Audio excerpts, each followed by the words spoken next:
Hey everyone, welcome to the Thoughtstream. This is Victor, aka Roland Wright, and today I'm joined by Alex. Hello, Some Alex. of you might know me as Horchata. Yep, and welcome to the first episode of the only player-made podcast available on Exodus, the trading card game. This week we're going to be looking at the new April 2019 promo, as well as the January promo and a few other conversation topics. And we'll kick this off by talking about the April promo, which is Shackled Silencer, Skyborn's Regret. It's a rare angel card. And hey, Alex, why don't you tell us what it does? The ability is called Raging Release. When one of your angels is attacked, you may put this creature from your hand into play on a blank pile on your field and have it gain 1 energy.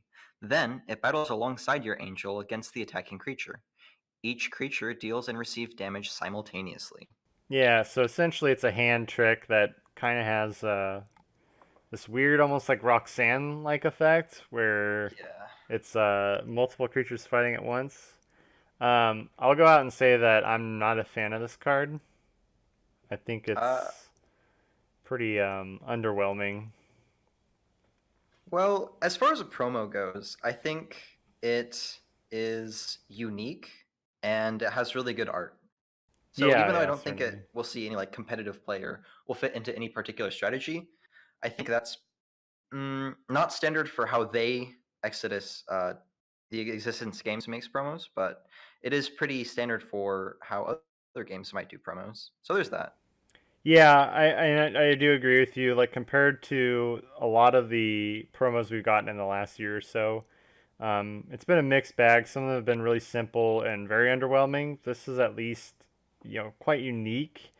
My thing is, and I think it has a lot of counters to it, and it's pretty much just a more finicky version of endowment. Well, actually, I'd say it's like it can't even be considered endowment because it attacks the same creature as your creature does, and they both take damage simultaneously. So if you're attacking a 2-power creature and you attack it with 2 creatures simultaneously, instead of losing 2 energy on your side of the field, you lose 4. So Right, yeah. Which is why I mean it's essentially a worse thing. Like if you had a two power creature and your opponent has a two power creature and you played endowment, you would live with one energy. But by playing this card instead, you're gonna lose, yeah, like you said, essentially four energy, um, and not gaining. I mean, like imagine the scenario where your opening hand is this guy, one other creature, and then like Crystal Cove, right? So what do? You put the one creature on a pile of two, and then your opponent attacks it, and you play this, and you're gonna lose all that energy. Why not just put the one creature on a pile of three, and then have a different card in your hand besides this? And it's yeah. super susceptible to energy destruction. You know, Uh you did mention it was like a hand trick type card. You could do some strategic maneuvering using the that one rare card from the new set that oh wait, no, never mind. I have it backwards. I was thinking of the angel card that buffs an angel for 1 or for 2 if it's alone, right? I forget what that one's called. I think the one is the one you're talking about the one that moves energy. Uh Oh, no, you're talking about Skyborn Guildcastle. Yeah, but yes, that one. that's only commons. Oh, that's only commons? Oh Only wow, okay. commons. Yeah. Yeah. Yeah. So and like you okay, so you have this pile of two, you have a pile of one. You say, okay, I'm gonna use Shackled Silencer. Oh, I'm gonna leech the pile one. I'm gonna Cataclysm the pile one. So it just dies and fizzles immediately. I think there's a lot of ways this card could have been significantly better. It didn't even need to be meta, just better. Like Mhm. it starts a new pile, or um, the damage isn't simultaneous; it has to be assigned. I tried to last night get that answered. If because the wording is different from Roxanne. Roxanne's wording is that she battles them all at the same time and receives all damage at the same time. This one says each creature deals and receives damage simultaneously, but it doesn't necessarily imply that the one creature does its damage to both. You know what I mean? Oh, okay, I see. So it's possible maybe they rule that the one creature, if it's a 2 power, the most it can do is 1 damage to each or 2 damage to one, but not 2 damage to each. Um, they can make that change. I think it could be a significant buff to the card. Once again, I don't think it's going to be meta, but it's right now like it would need to either come in and start a pile, come in and add 2 energy instead of just one, or yeah, the battle damage is assigned. The battle damage is not duplicated essentially, Yeah. and ultimately there's really no symmetries that even support this card. There's a lot that shut it down, but I mean, like for instance, they could even if they have a reversion or unsummon, they can reversion or unsummon your one angel when you play this effect. The angel leaves play, and therefore Shackled Silencer's effect fizzles I because wonder if it would go into the graveyard at that the point. discard pile. Yeah, Yeah, I don't that's know. kind of vague. It is, yeah. There's kind of nothing. Well, the closest. Oh, so think about Apparition's Grove, right? So Hmm. you declare Apparition's Grove. I'm going to swap this creature with the creature in my hand, and your opponent unsummons it. Apparition's Grove fizzles, and it doesn't go back to your hand. It goes to the discard pile. But at the same time, you play Apparition Grove, whereas this has more like an ability that can get triggered. That's true. Yeah, I guess that's a ruling that'll have to be clarified. Yeah, I think regardless, I mean honestly, if they say yeah, it'll stay in your hand, that's it's great. still not good. But yeah, it's still the actual effect is still problematic. I think I was also thinking about like, okay, worst case scenario, the damage is assigned similar to Victory. Um, can they even, there's a lot of promos that have released, and it's just like this is a really pretty poor card, but at least it has large potential to get better. Nebula Wood Barrier is a good example of this. Handbell Dancer Gravitas is an example of this. These are cards that, as more support for that, put and play style grows, the better those promos get. This Hmm. one, I can't really think of any great way for them to really expand on it besides having, I guess, blank pile support or support for outnumbering your opponent. Like they really have to go out of their way to fit this niche, essentially. Yeah, and does it really stick with the design philosophy of like the other angels? Do you think? Uh, Because it gains an when I energy. look, that's true. When I look at the other angels, it's more about I don't know. I It's haven't really usually, seen. I think it's usually about energy, like energy gaining and saving. So like you have the one angel blades or whatever where she takes reduced damage when she attacks. You have Mhm. Alana which gains energy. Um, you have uh kind of the rest of them are a little finicky. Ephemera, is a very unique card. Doesn't I, yeah, I kind of get what you mean. Angels are more of like a jack of all trades, but typically they're about gaining stuff. And Buria's one of the few where it's you're destroying a card in your opponent's hand. I think part of that might just be the fact that Angels were the first faction in the game, and so they kind of lack a focused identity. They're Mm. meant to be this kind of almost jack of all trades situation. They don't have any energy destruction as far as I recall. Although there might Mhm. be, I know there's that one set 4 card that like you sacrifice an uncommon, I think, to bounce energy to their hand, but or bounce a creature to their hand. I don't remember, but yeah, I get what you mean. But I think it does gain 1 energy, which once again, like just playing Alana, playing Alana instead of this. Yeah. So yeah, I don't know. It's a very finicky card. Like you said, gorgeous artwork. I think it's very cool. The lore behind it's interesting too. It's so anyway. That's Shackled Silencer. Like you said, cool looking card, unique promo ability. You don't get a lot of creature promos, and That's a good point. this is probably. It sounds like this might be one of the last angel cards for a while. Last angel creatures anyway, as far as rares go. So um, yeah, we'll see. We'll see if it gets any better over time, I guess. But my expectation, similar to what you said, is this is probably a card you'll see people play with, but not competitively. Yeah. Yeah. So I think also while we're kind of playing catch up for this year, we should talk about the January promo, which was Conquered Landscape. Yeah, I'm excited to hear about if you've had any experience with people playing it in competitive, because I've been out of the competitive scene for the past few months. Yeah, yeah. Uh, So real quick, I'll go ahead and read this ability. So it is a rare symmetry. It states that when this card is played, it remains on the field until its effect has occurred. At the end of your attack phase, if you have order type creatures in play, you may look at your opponent's hand and discard one card from it. Um, I can tell you right now, I haven't seen anybody playing this card. really, I'm Not a surprised. single. No. Now, first off, and Existence Games has acknowledged this. Nobody has really played Order at all this season. Order Hmm. is pretty much an abandoned faction. Um, I don't think anyone should really be surprised. The only like true Order support we kind of got, or only like good Order support we got, was Grandaria, Hmm. which is for uncommon Order, and um, Shardvel Courier, which is for uncommon decks. And those are the only two things. So really, set 4 only gave us uncommon Order support, but they didn't give us Order as a whole support. And ultimately, like it's a faction's lacking a ton of playability. And so this card is kind of decent. You know, you get to look at your opponent's hand. It's essentially like if Drifter's Dueling and Emburia had a baby. This would be kind of that. Um, which isn't bad. It's a pretty, looking at your opponent's hand is value. Discarding a card from it of your choice is value. Um, Getting it to a state where you have an order creature and your opponent doesn't isn't really that hard.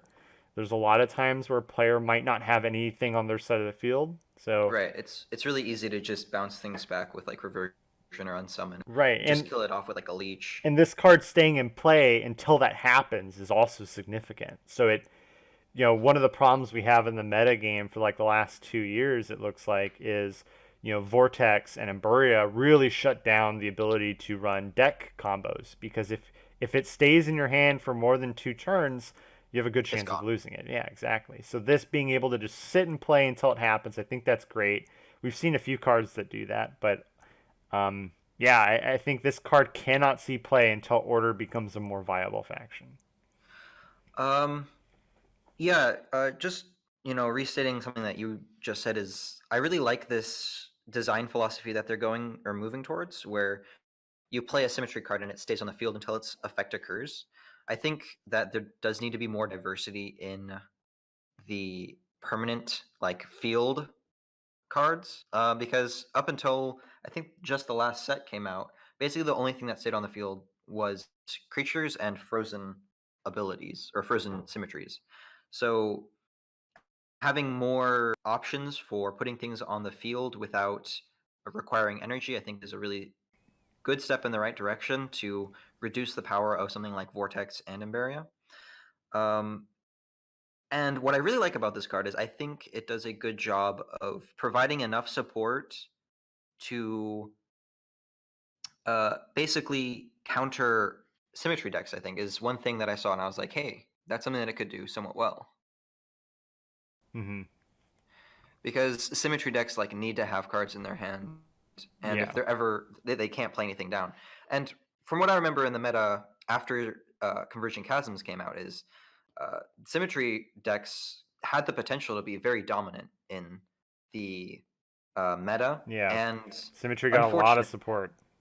Yeah, I got a ton of support, and it's also one of the decks that's really tough to play against because there's just not a whole lot a regular deck can normally do against it. Yeah, your best bet is Crystal Cove, but I know you and I played a game where you were using a new Symmetry deck, and the challenge you get to is the Symmetry deck can potentially get on almost a near infinite loop, and if you Crystal Cove both of your opponent's Crystal Coves in that one infinite loop, you're set. The game's over. Your opponent can't respond anymore to anything. Exactly. So yeah, good point. Yeah, this does kind of help you shut those down because your opponent's not going to probably have any creatures. Um, you haven't been at the local scene for a while, but We have seen this kind of weird amalgamation of decks. I ran a deck once where it was 17 card. It was a symmetry deck primarily, but it had the first cards three uncommon and common combo. So you try to cycle through your deck as fast as possible, gain 10 energy, and blow up with cards three to win the game. Then we also saw 18, 19 symmetry card deck with two Lantern Leaf Floors. And the goal was to make just two really large energy piles as fast as possible and then put Lantern on it so your opponent can't, really do much with it. And then also we've seen a similar thing with Mr. Driftwood, which is the card that can attack directly but kills itself doing that. So once again, an 18, 19 card symmetry deck built around making really large piles as fast as possible to do that. So yeah, I think Conquered Landscape, good point. It is a card. It's definitely a card that can really grow quickly. If Order gets some fantastic support in set five, this will likely see play because I really don't. Even if you're not playing a symmetry deck, like I said, there are a lot of times your opponent's not going to have something on the field at the end of your attack phase, and so this will trigger and it can sit and play for a while that way. But yeah, as of right now, victory is the only rare creature order build, and that's not seeing any play because it's just not efficient. And the uncommon order, while it has some strengths, there just isn't a lot of ways to make it work a lot. So You don't necessarily need to have a pure order deck, though. If you have like a Lazarus thrown into like an Angel Beatdown or something, which is somewhat common, this would still trigger. That is true. That's actually a really good point. And what's nice about it is, let's say you're running only one Lazarus. This is out of your deck and in play until that Lazarus happens. And even if this effect never goes off, you shrunk your deck, which in any trading card game is really important. Yeah. So I do agree, and that is also another thing. There's one card that's there's a few cards now that stay in play until they trigger, and if you never trigger their effect, you can shrink your deck permanently during a game with that. So you could run this card with no order creatures in your deck, and if you're running a 20 card deck and you have two copies of these in it, you could essentially force your deck to become 18 cards. Becoming much more consistent. And if you have other cards that also stay in play, you can shrink it to 16, to 14. You have two glimpses. It's now a 12 card deck, So there's also that possibility. But we haven't seen this card played at all locally. And I don't think, as far as I've heard, I don't think this card's really being played internationally either. So we've talked about the two promos released this year, given our thoughts on those. What do you think about the promo releases in general? We're about, if we look at the 2018 promos to now, we've seen about 16 promos. Some of them are just reprints. What do you think about that? I think they really need to find some sort of consistency for what they want promos to be, right? So as we sort of said earlier, Shackled Silencer is a card that's unique but not very competitive, and would unlikely it would be pretty unlikely to see this in like a world's championship deck unless somebody was like just kind of like trolling, which that's not completely out of the scope because some people were running some like unviable decks on purpose last Worlds, if I remember correctly. Yeah, some janky stuff. Which more power to them. However they have fun. Yeah, I can appreciate that. And then other cards like Carter, Champion of Cardsmithing, is just incredibly good in some combos, right, and yeah. Basically required if you want to run a good symmetry deck. Yeah, if you look at the last 16 monthly promos released, you could probably say 6 of them are viable in more situations than others and are actually valuable, while the rest are kind of just, why do they exist? We've talked with Existence Games about this kind of stuff before, and a lot of times it's like, well, in the future set it'll be better, and it's like, then should you really be releasing it? Should it really be, what's the point in releasing a card just to release a card? Um, Right. I remember when I started playing the game, it was March 2018, and the promo that month was Drifter's Beginning. And I was excited to come to my tournaments and get this promo, and then the promo was absolutely awful. I mean, and I don't think it's a promo that really will ever get good in most situations. And that was the select a rare on your field with no ability, and it can attack two opposing rare creatures. How often do you see this card played? Absolutely never. I mean, I don't think I have literally ever seen it played at a tournament. yeah, because the closest use you'd ever have for it would be probably a dimensional deck where they have the rares with no abilities, which dimensionals already have other problems going for them. It's But already just trash. right, and then to have in the fact that it has to go against rare creatures. Your opponent has to have two of them in play for it to be viable. You're not getting any other benefits from it. So I in a way, it would have been just better if it said select a rare creature on your field, no ability, it can attack twice this turn. Because at the very least, if your opponent has no rares in play, or only one creature in play, and you destroy it, at least you can still do something. Turn it into like a mini Lazarus. Yeah. Because like if you look at Lazarus's effect, you can use it multiple times, throughout the game. It's always an option, but it costs an energy. Why not make this a card where it costs you a card instead of an energy, but you can turn any rare creature into a kind of a mini Lazarus for it? Um, Right. I think as it is right now, like what do you run? You run this with dimensionals, and you go against an opponent who's using a common or an uncommon deck. It's a dead card in your deck now.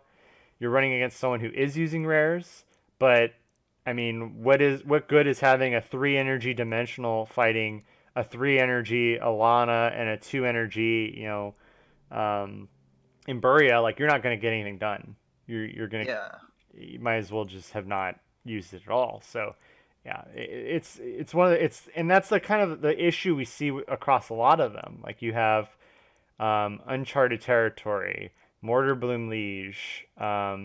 Well, actually, if we go back to Uncharted Territory, I think that one actually does have the potential to be pretty viable in uh, commons, uh, common decks as a way to do like extra damage. I do remember really liking that card and thinking it was kind of annoying that something that could be very key to in a common deck to just like get out a bunch of fast damage would be like so hard to get because they haven't given it out in like a year.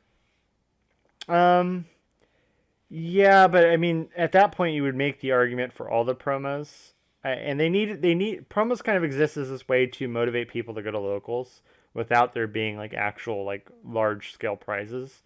Um, I'm fine with promos being important cards. I know some people disagree with that. Some people believe that promos shouldn't be things that you need to play certain decks. I mean, I can tell you right now, Uncharted Territory absolutely does not get used in common decks right now because there are cards that already move 1 energy between multiple creatures. You can choose your opponent's side as well. And this requires that they have multiple types, so you can't even do like a common angel deck because there aren't a lot of like common angel multi-types. So, you know, There it actually aren't any, I don't think, but it is very helpful for dragons, I believe. I think it fits pretty well into the common dragons archetype of trying to just like throw out as much destruction as possible and keep things jiggling around. I actually do remember using it back in that like limbo time between worlds and right after Converging Chasms came out, where I would use it in my common dragons deck uh, somewhat frequently, if I remember correctly. well, I don't know. I mean, I still feel like I can look at all the promos released, and almost none of them would be. No, I mean, none of the promos that in 2018 are using a competitive deck except for Glimpse. Oh yeah, well, and I assume Carter could be as well. Carter wasn't a 2018 promo. Oh, he wasn't released in, or he wasn't given out in 2018 at all. No, Oh, 2019. We had him, I think, for February, and then at random times they'll give them out as like a prize for placing in a tournament or something like that. But Mm. yeah, Okay. he was not a monthly promo that year. Um, but yeah, I mean, overall, but like, should should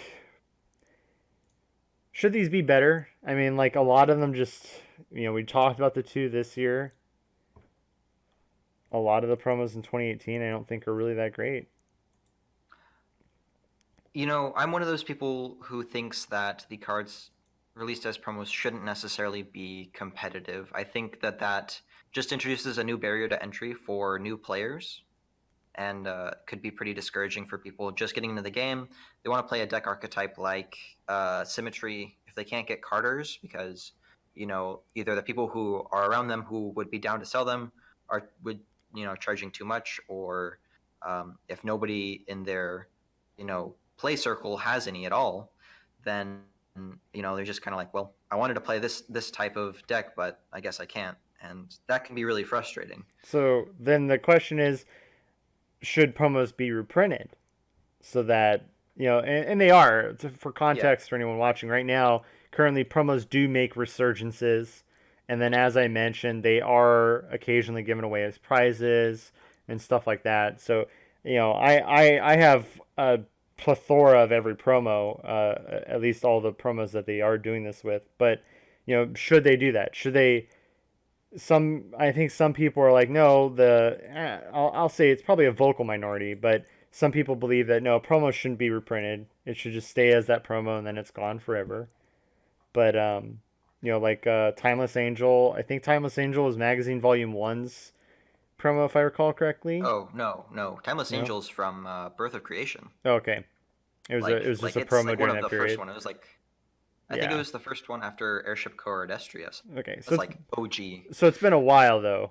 Yeah, uh, it has been a while. Yeah, so that comes back as a monthly promo, and Timeless Angel isn't like a terrific card or anything like that, but it's being reprinted. And let's say you're a collector. Let's say Timeless Angel is actually a really good card, and there weren't like a ton. Let's say I think there's a lot of him out there because like he was given out as a prize at tournaments often. But let's Hmm. say worst case scenario, there aren't a lot of him out there. He wasn't given at tournaments that often as a prize or anything like that. And so the only people who really have him are people who got that promo during the time it was released, and he's an important part of maybe a deck or deck strategy or something like that. Is it fair that they reprint that card? If we want the promos to be really good, I think, or at least viable, I think they do need to be reprinted. Oh, definitely. Um, in the situation where a lot of these, but I mean, speaking from the last 2 months of Exodus in our local have were pretty much dead. March and February, very few people showed up to the tournaments because they were reprints for cards that a majority of the players already had. Sure, new players were coming to get those promos because they didn't have them before. But I mean, that's the reason they make these new promos, and of course, a promo that is unique or more viable, more people show up for. I mean, in December, they released, I think it's called Frozen Decree, which was a very bad symmetry, at least for the current state of the game. It was select a creature that was put into play this turn, except by summon, and freeze it. Um, Which is, yeah. right. The only cards that even put creatures in play are Nebula Wood Barrier and Apparition Grove, as far as I can recall. And so Hmm. this effect really doesn't have any targets for it right now. So during December, there's this new promo, but still the amount of players showing up was still low because yeah, it was a new promo, but it was also pretty bad, and the artwork not doing any favors either. Remind me Um, what the name of it was. I want to look it up. Frozen Decree. Um, so anyway, so that brings in the question like, okay, if you have a bad promo, but it's new, people are going to show up. Probably not. So you're more incentivized to make a new promo that's actually viable. You're going to have more people showing up, new people showing up.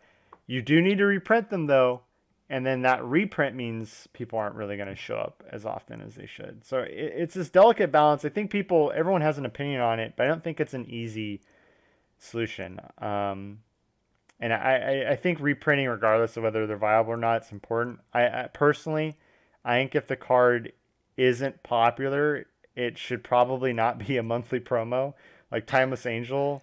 I think instead what it should be is it should just be a more liberal price, which I think they did. I have like Oh yeah, 20 Timeless Angels. Um, but for that reason, don't make it a monthly promo. Like if you reprinted, when they reprinted Glimpse of the Sanctuary as a monthly promo, tons of everybody people was showed there. up. Yeah, Yeah. yeah. Even though it wasn't even that old of a promo, but even though it was a reprint, it's a staple card. It's a must-have Well, card pretty much. So it only everybody came. printed 100 the first print run, from what I heard. Oh yeah, so definitely. And let's say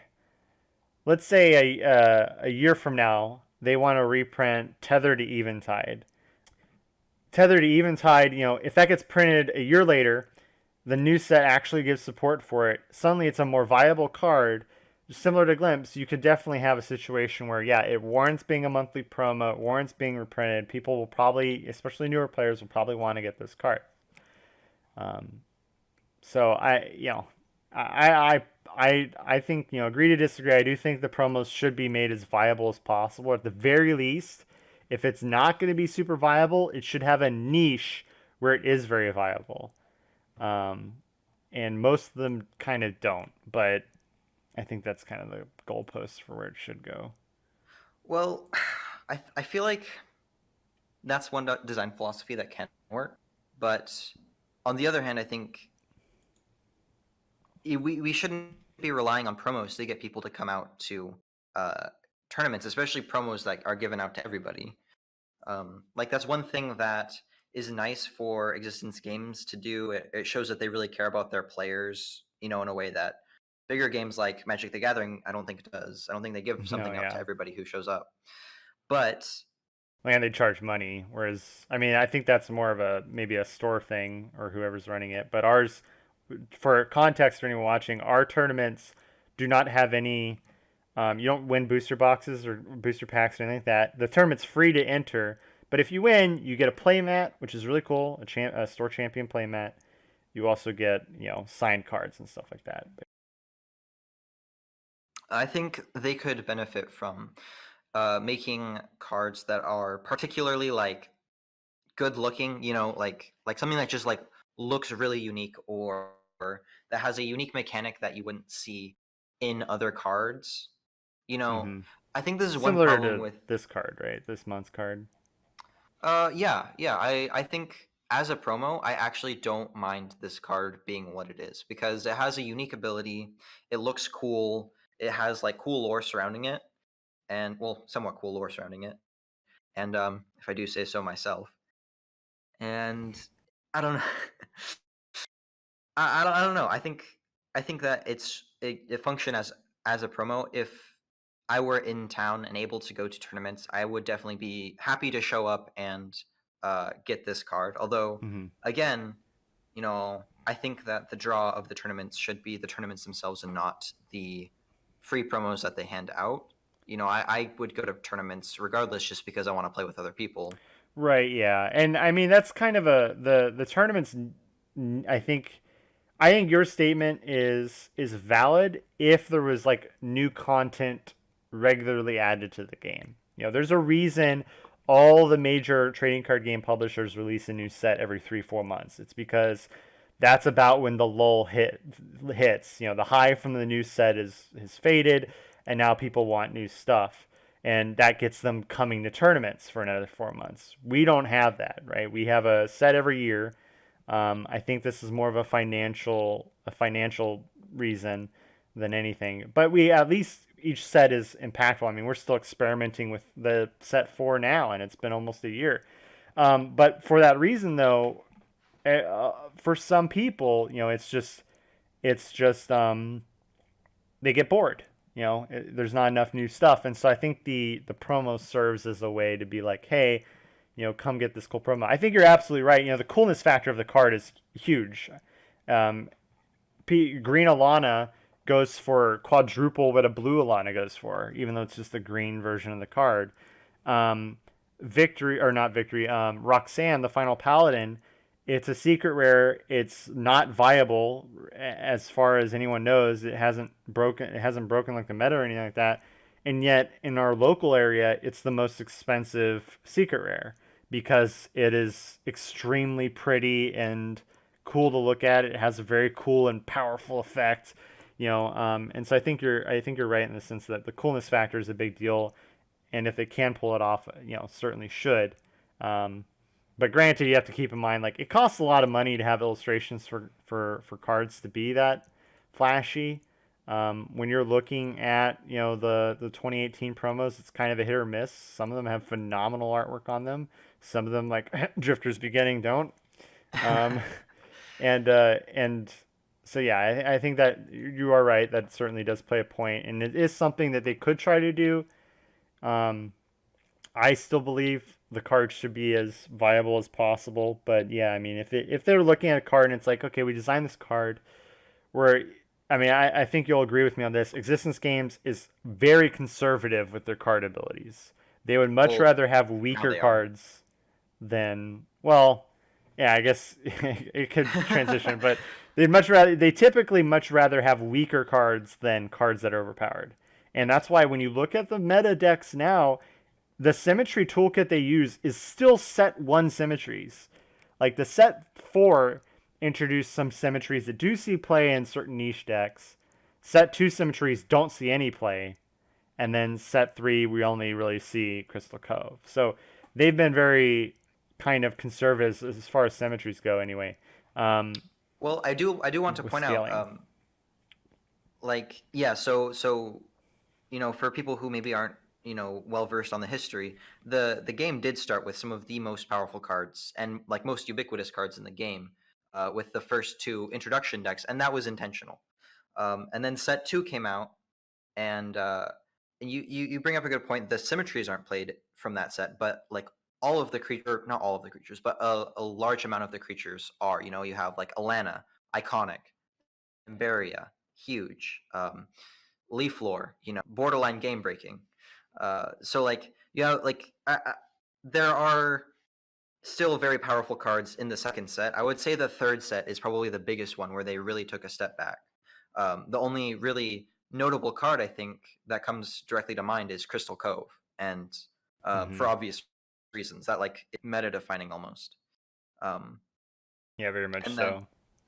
set four comes out, and I have to be honest. I don't actually I'm not qualified to talk about the impact of set four because I haven't been around since the very beginning, right after it came out. But from what I do remember, Set 4 to be clear. yeah, Yeah. you know, set four has like a bunch of cards that I don't remember immediately saying like, oh, this is going to be something that has a huge impact, It's except primarily for creatures. it is primarily creatures, and there are some stuff that like it does support other strategies, and it's like, okay, Hmm.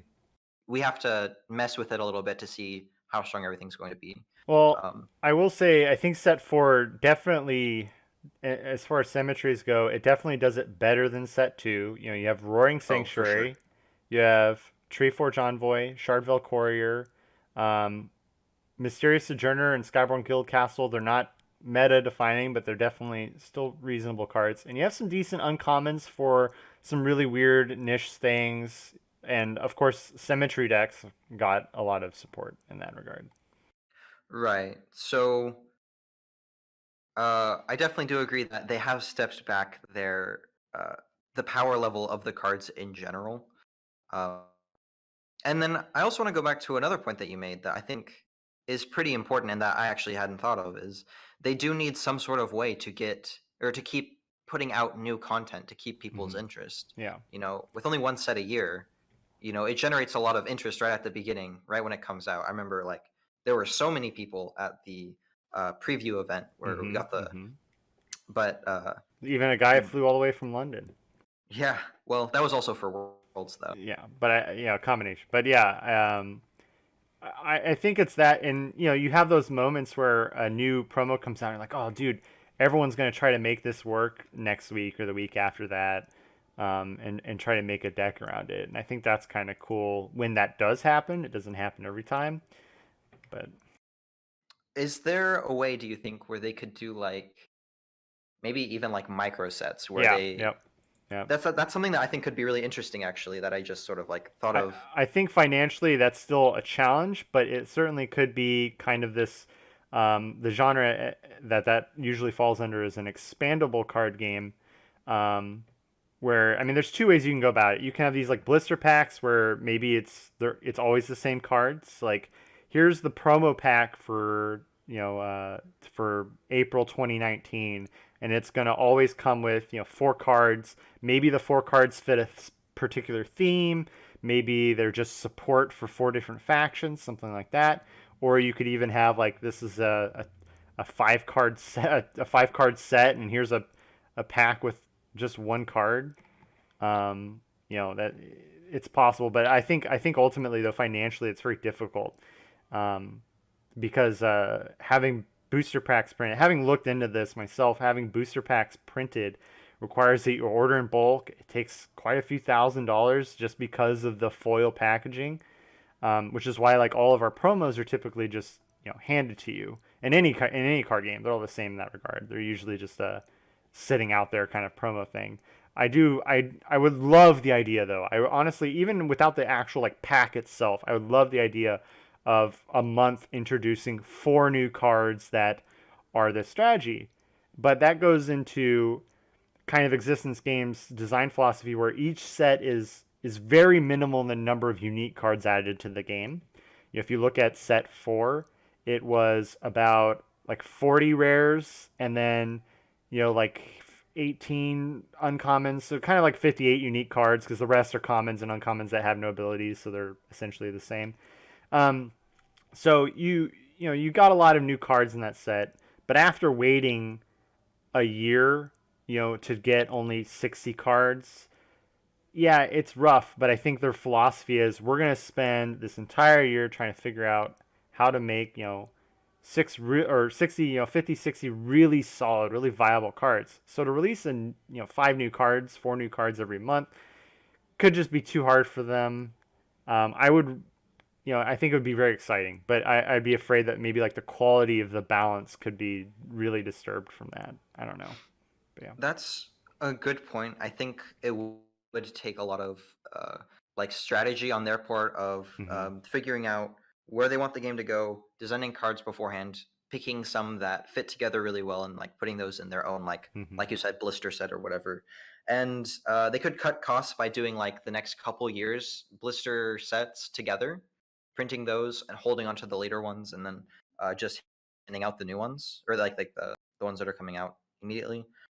But that said, from what it sounds like when I do talk to the creators on, when we have correspondence with them, something that they say a lot, and something I think they're proud of as a company is they do have a vision for where they want the game to move in the future. They do Hmm. have a lot of cards that they already have designed that are in the backlog that are waiting to be printed for the next upcoming sets.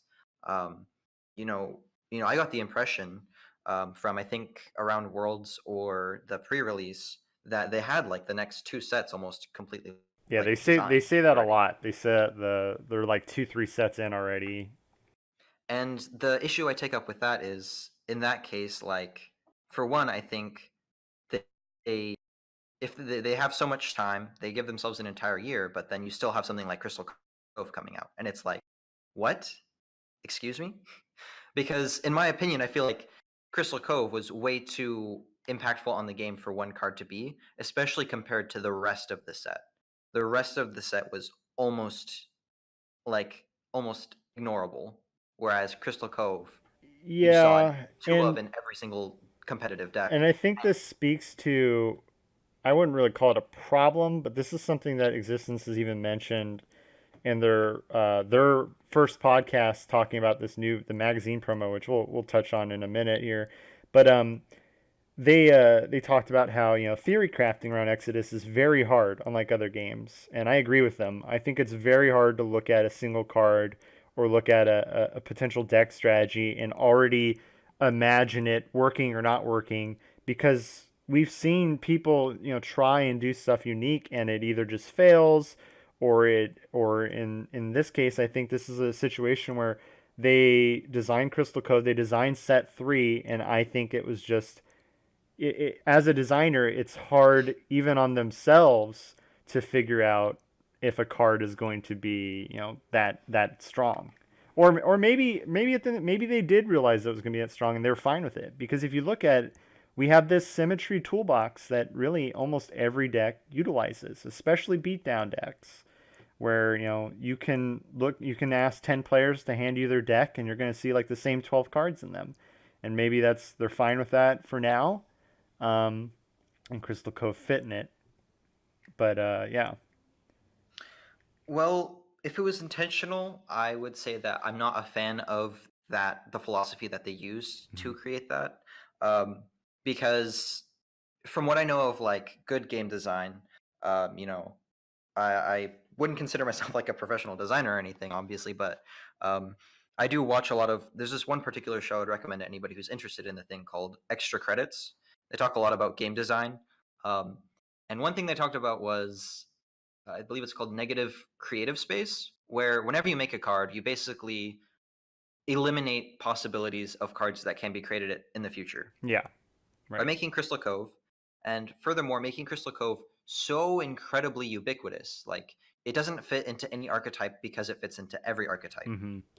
You can use it no matter what, and it would be very hard to find a card that completely replaces it. Like, I would argue that it is possible in the sense, oh, like, imagine this. Imagine a card that said, like, if you have a dragon in play, discard an energy attached to, or pay an energy and then destroy a symmetry in play or something like that. You can do more factions because Crystal Cove at the end of the day, it uses the freeze mechanic, so it appeals most. It'll be much more valuable to someone using like Chief Bandit. So you can make other versions of Crystal Cove that focus on the archetypal mechanics that other factions use. but on the other hand, if this theoretical dragon symmetry countering ability existed, I would still run Crystal Cove. Just because of how game defining each symmetry can be, which is one thing I really like about the game. Every card that gets played has weight in the game. There's never you're playing like a card Yeah. in Magic the Gathering, like Revitalize, where it's like I don't even care if my opponent plays it. They could play it and not tap a land, and I would care just because of how unimpactful it is. Here, every symmetry is so impactful that even like a really weak one, like or Main deck comparatively, like strike. what? Main deck strike, which is just discard the top card of your opponent's deck. I mean, yeah, it could that could completely change the game because if your next card is your vortex, that can win you the game if you play it and it goes off correctly. So you might want to Crystal Cove that. Having symmetry control is so strong, and in this case, the fact that the only requirement you have to meet is being able to pay an energy. Furthermore, you can pay it from your hand, which is very hard to counter. That's one strategy Right. Yeah. that's become somewhat prevalent, is holding energy in your hand. It's just really hard to justify not running it, even if there's another similar card that does it with like other uh, requirements and has like maybe a more impactful effect. You just run both. Well, we can talk on this more in the future. We're over an hour here, so let's kind of move on to the next topic, which will be we're talking about a lot of promos. We have to talk about the magazine promo, which Existence Games actually spawned their own podcast to talk about, and that's Existence of Unknown Origins. It's rare symmetry promo. It's only obtainable in the magazine volume 3, and it simply, when you play it, you swap health with your opponent. Um, This really fits into our earlier discussion of it's really hard to theory craft how cards are going to impact the right? game. Yeah. Yeah. Yeah. And at this most recent locals yesterday, I think one or two players did try to run a copy or two of it. They did not win. Granted, their decks were kind of jury rigged a little bit. They weren't super solid. I think one of the terrifying things, and someone actually did win a round, not the entire match, 2 of 3, but they did win a round by they intentionally let their opponent get them to 2. They swapped health, played Tree Forge Complex, won the game. Hmm. Of course, you can potentially win in turn 1 if you get really lucky. You use double ephemera, use a combination of Roaring Sanctuary and Carter to Essentially, swap health, nuke your health down to one, swap health, and then play like Star Struggle or something to finish the game.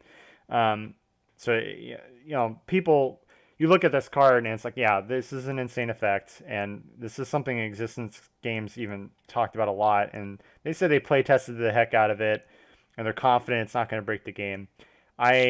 I had it used on me, and I will say it's not a thrilling experience when you just wail on your opponent. You maybe outplay them very well. They have one card in hand. You hit them for 9, and then they swap health with you, and you go to 1, and they have 10 health or something like that.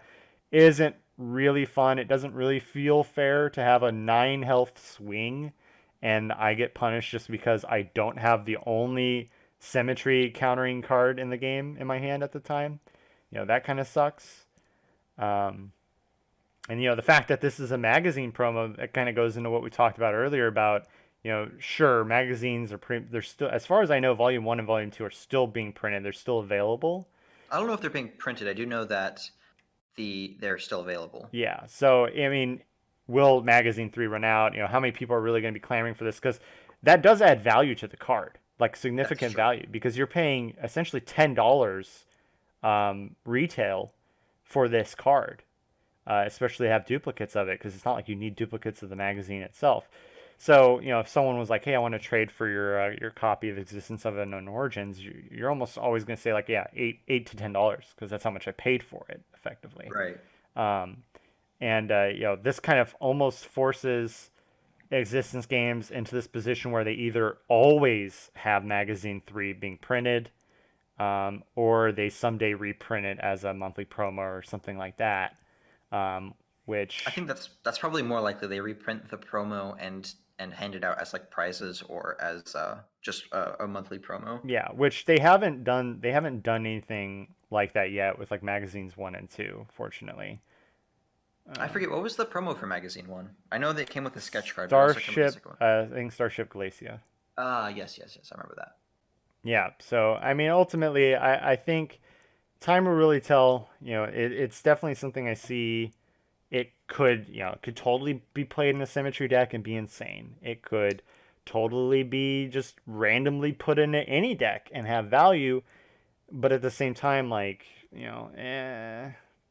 Yeah, could, the weird thing, you could use this with the Harmony Rare Eventide, where you intentionally die. Eventide comes in, you respawn with 1 health, then play this card, and your opponent's now at 1 health and you're back at 10.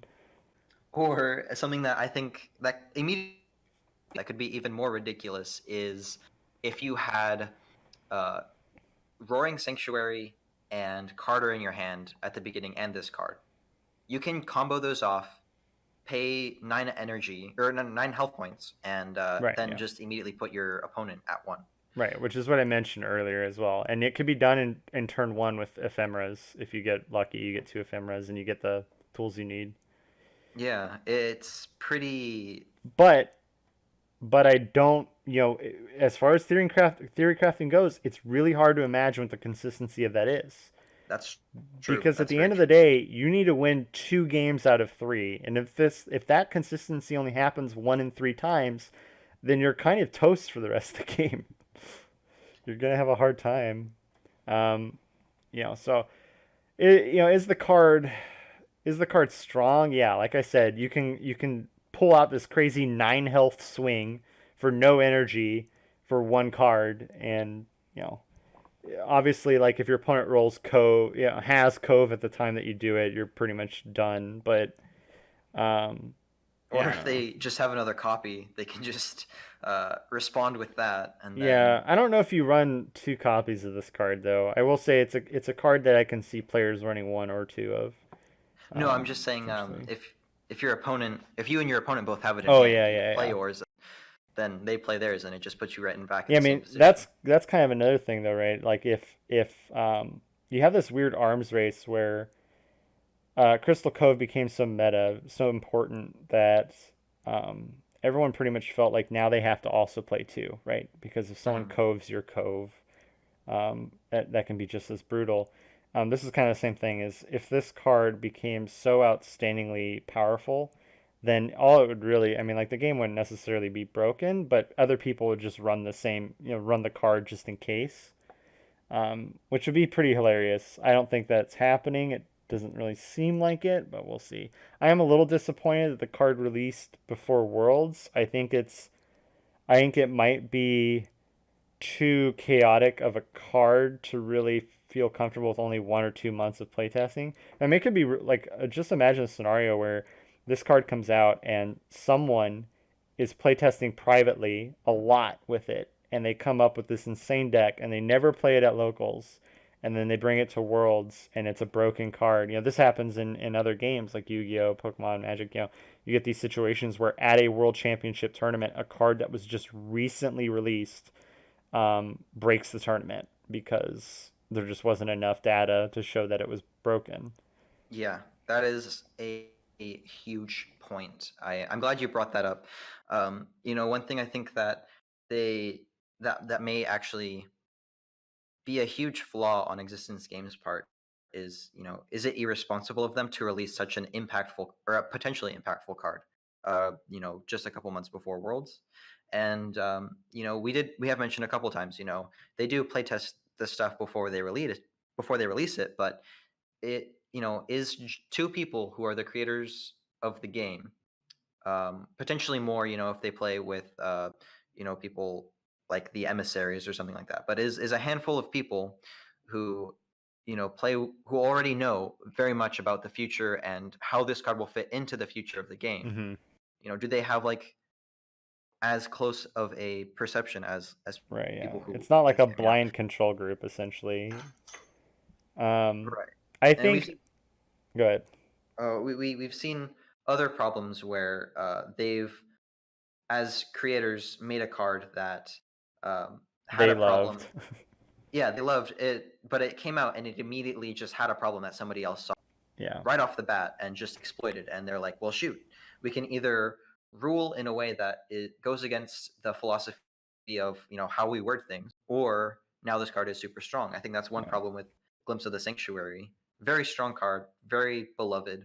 Um, but I remember the first tournament that it came out, we played it, and one of the, big titans of the game back then, Steven, he immediately saw he played a card, and even though he didn't have any piles on the field, he played it to draw another card. And someone's like, "Hey, judge, are you allowed to do that?" And they're like, "Well, no, you shouldn't be allowed to do that." But if you looked at the wording of the card, they're both may. They're not like Hmm. dependent on each other. And it was really frustrating to me as a player to see like, oh, they didn't even see that's what the wording implied. Yeah, that Uh, happens a lot too. That is one of so existence games is a lot of things. Consistent isn't really one of them, and especially in the rulings department. I mean, it is kind of hard because existence games is two people. One of them is more game design oriented than the other, and therefore they both kind of have different interpretations of a lot of the rules. I think this also is a symptom of the fact that they mentioned many times that they're two sets in the future already, so they kind of have already forgotten probably some of these cards. They're not playing with them regularly, or they're not looking at them a lot.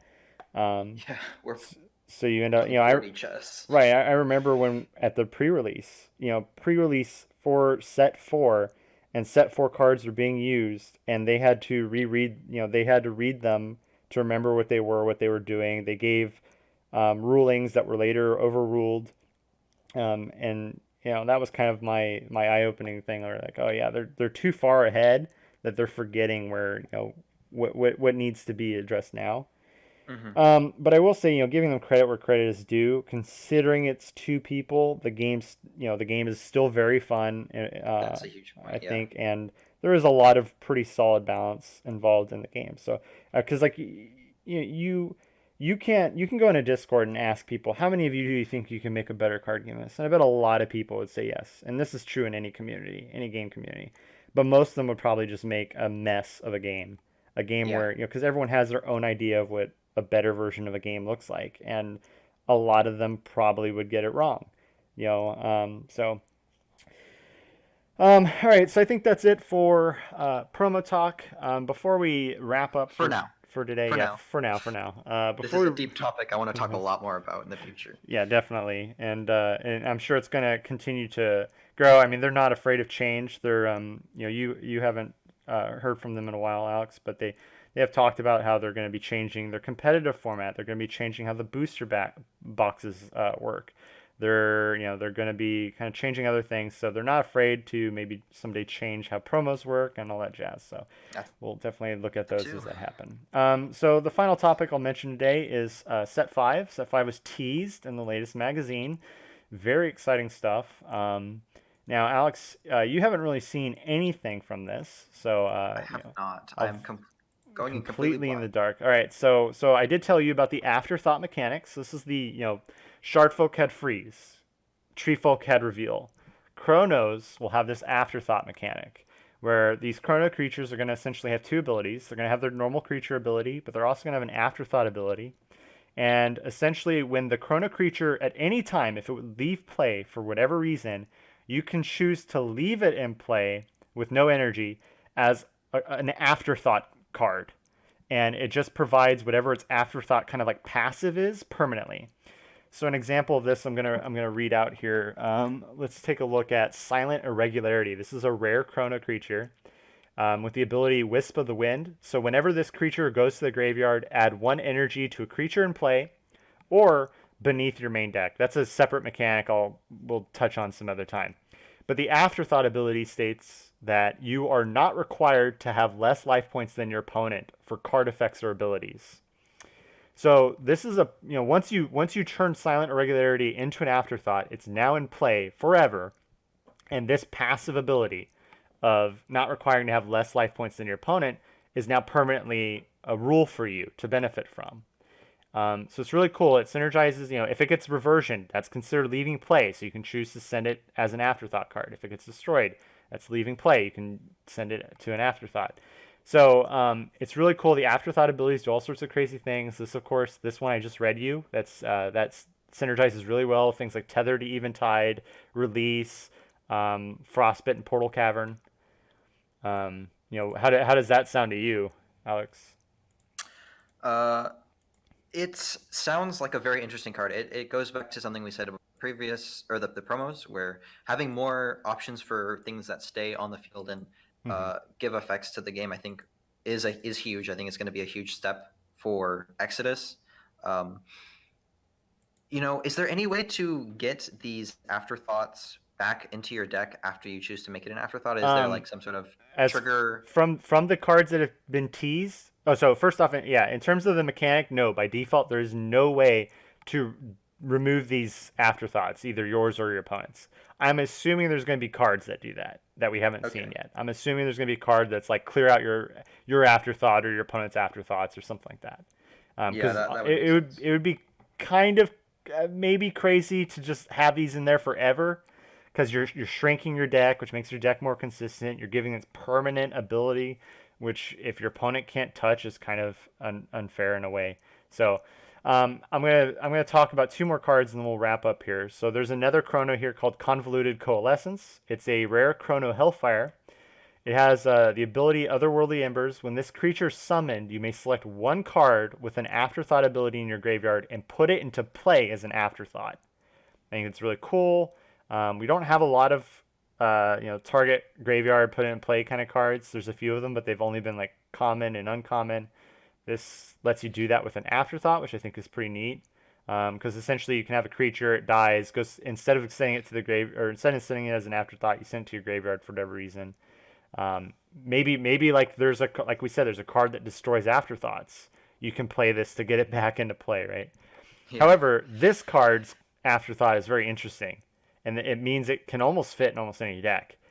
This afterthought is you can't put more afterthoughts into play.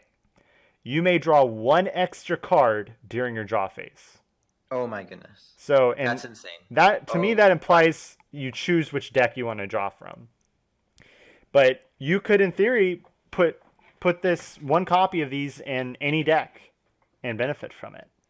that's a huge development. Yeah, yeah, it is.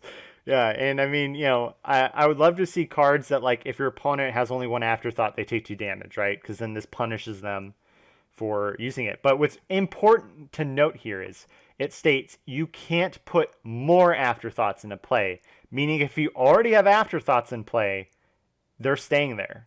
So you play a bunch of other afterthoughts, then you play this guy. Yeah. So pretty cool, pretty powerful ability. We'll see how that goes. And then lastly, we're gonna look at a secret rare. Alex, Ooh, this is actually maybe we'll look at two more. There's one more that I think is really interesting. This secret rare is really interesting. It's called not a time. secret anymore. It's called Time Glyphis, Eventide's second key, which is of course a reference to Rune Glyphis, Eventide's first key. It's a dragon secret rare. Ability Forbidden Lock pick. While this creature is on the field, you may conduct your phases of a turn in any order. What the heck? But each phase can only be done once. So you can start your turn with your end phase, then follow it up with like your energy phase, then your start phase, then your battle phase, and then your like draw phase. You can do whatever you want. Um, what do you think of that? You know, we have critiqued a lot of existence games as like design philosophies and said where they one thing that they definitely have proven before and with this is every new set they do a really good job of just like making cards that make you go like this is hype. Yeah, yeah. And I think this like from what I've heard so far this is more so than probably any other Hmm. set in the Yeah. past. Set 4 was definitely like an expansion on existing ideas. Hmm. I think this set is here are some new ideas. And uh, Yeah. and I think that hype moment comes from the fact that there are just so many decks that you can potentially make. It's kind of like the Renaissance period of this game. I mean, I remember when Yu-Gi-Oh first came out, the first 2 3 years. I mean, it was kind of like this where you can just make all these crazy decks until it became like this. You're forced into like these archetypes, and then when they don't get support anymore, it's dead, and you move on to the next one that and it has power creep and all that stuff, and that kind of sucks. This one, it's more like just we're gonna release a card that completely changes the way you play the game in some way, a card or a mechanic, and suddenly like all these other cards that already exist, there are like new. It's like a puzzle. You have new ways to play with these pieces, and I think Time Glyphis is a good example. It does some really strange things. I mean, you Yeah. could Time Glyphis, in my opinion, is a hard counter to Shardfolk. You start your turn in phase, so all your cards unfreeze, Yeah. and then you continue onward. It just Um, like it completely just slaps away Crystal Cove yeah, in oh a yeah, for way. sure. Now, You granted, know it could hurt you in that regard if you do that. Like, that's true. oops, I started in phase. Yeah, I mean, you get to choose, so there's no oops, but like in phase vortex that was frozen. I Well, mean, on the other hand, you can if there was a vortex that was frozen, you can unfreeze it on your end phase if you don't have any cards in your hand. You get the yeah, cards yeah, from yeah, vortex, that's true. and then Yeah. on top of that, you can have your draw phase right after that. So So you're you go, drawing so six you cards at go the same time. energy phase. Oh yeah, you're right. Oh yeah, yeah. No cards in hand in phase. I mean, even then, you can go like maybe you need energy to play the vortex or resolve it. You go Uh-huh. energy phase, or you go draw phase, play the energy, then vortex after you've played everything, and then go into battle or battle phase stuff like that. Yeah, so a lot of interesting things that you could do there. So yeah, really cool stuff. And then the very final one we're gonna look at today, we'll look at more in the next episode. But this one's very strange, Alex. This is a Okay. very strange card. You've It's a piqued my interest. it's a chrono rare called Eroda the Flickering Facade. It's the only card we've ever seen that has a little bullet point and it says only one copy of this card is allowed in your deck. Ooh, I was excited for when they would eventually start doing mechanics like that. Yeah, and here's where it gets weird. When this card would leave your main deck, and this I believe is, if it gets discarded from the main deck, if you draw it, it's technically leaving your main deck. If it leaves your main deck, instead, you put it face up beneath your main deck instead and attach one energy from your field to it at the end of each turn. When 0 cards are in your main deck, so you've drawn through all of them even before you do your deck recycle, you summon it along with all energy attached. And the picture is of this like depressed looking energy creature like shackled. So it's this idea that you're putting this creature like in a dungeon and eventually like you'll get to it and it comes out and it's big and buff. Is that all the text that's on the card? Correct, yeah. Several huge problems. Mhm. Mhm. uh, when you reshuffle your deck, it's not really defined what happens to it then. No, I'm almost certain because it's face up at the bottom, and it says the moment your deck has no more cards in it, it goes to the top. So if someone does the card that reshuffles the deck, sure, this isn't getting it won't trigger. But I think for the average player, your deck's only going to reshuffle when your deck gets empty, and I believe it's intended that it immediately triggers because it says when 0 cards remain in your main deck. Yeah, I can see where they're going with it. I'm not saying that it's, Right, but I'm just saying, making the case that more specific.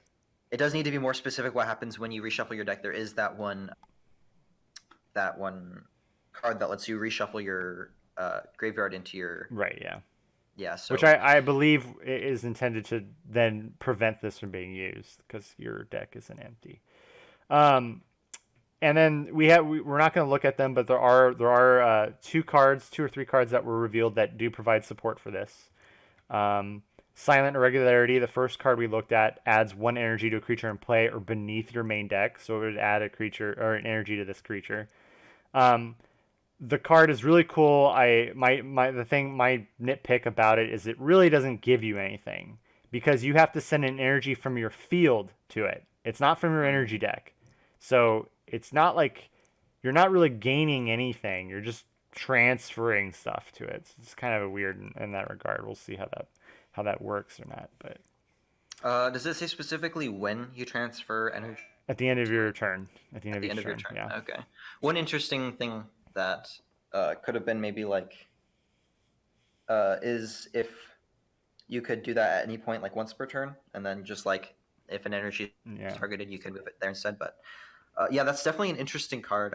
Yeah, very unique. It's very unique. I'm not 100% sure why they only decided to allow 1 per deck. Because if you have 2 at the bottom, maybe just yeah, release I them mean, at the same my time. guess maybe is that maybe they're intending for it to be something like you can only have 1 card beneath your deck, That's or possible. Yeah, maybe like 1 copy. I don't know. Yeah, it's interesting. it is definitely an interesting card. I'm eager to see how exactly people use it, Right. Yeah. or if people do at all. Yeah. Uh, you know, yeah, this is always something that happens with every new Exodus. Yeah, because There's a bunch of stuff, and it's just like, it's so hard to predict what will happen. Yeah. And then for those wondering, the set 5 is called the Dimension That Disappeared. ooh, interesting. I will say the artwork, the set logo, the artwork like the set or the kind of like the set display almost is very beautiful. It has this like um, kind of like arcane clock with a ton of chains and kind of like a wispy element to it and some gold. Yeah, it's really good looking. So I'm really excited for that. And some of the themes showed. And Existence Games did say that they're most like it seems like there's not going to be any angel support in this set, which will be the first time that we're not seeing it. I'm fine with that. I think angels have had enough for now. I agree there. Did they say exactly how big the set was? Yes, I don't have the numbers on me, but it's looking like it's a little smaller than set 4. Um, Set 4 had something like 30. Set 4 had 31 rares, and then was this 8 secret rares. This one I think is 9 or 10 secret rares, but then like 27 rares or something like that. So no harmony rares. Harmony rares are not returning. Um, so yeah, so that it's about the same size more or less, I guess. Interesting. That does make me really excited for the summer. Hopefully, I'll have some sort of income to splurge on buying a bunch Yeah, of these. yeah, for sure. All right, well, I think that wraps it up. Do you have anything else you want to add? Uh, let's see. No, I'm just really excited for the upcoming events that Exodus has. Seeing how Worlds plays out this year is going to be very interesting. Mm-hmm. Hopefully, I'll be able to at least attend and watch if I don't end up getting an invitation from Yeah. invitationals. Well, all you have to do is go to a qualifier and place in the top 3, and you get an automatic invitation. to anyone out there that's interested. Now the qualifiers, it does sound like they're going to be. Last year it was only in L.A., Los Angeles, California, United States. This year it does sound like it's going to be in a few different places. I'm not sure to the what extent, but yeah, it does sound like they're going to try to get a lot more people to go to a qualifying tournament. Um, and yeah, that's going to be in May. It's going to be at the end of May. Thank you everyone for joining the Thought Stream in our first episode. We'll see you guys in our next episode where we'll continue to look at new monthly promos. We'll talk about qualifiers probably in May. And yeah, see you guys then. Thank you for joining me, Alex.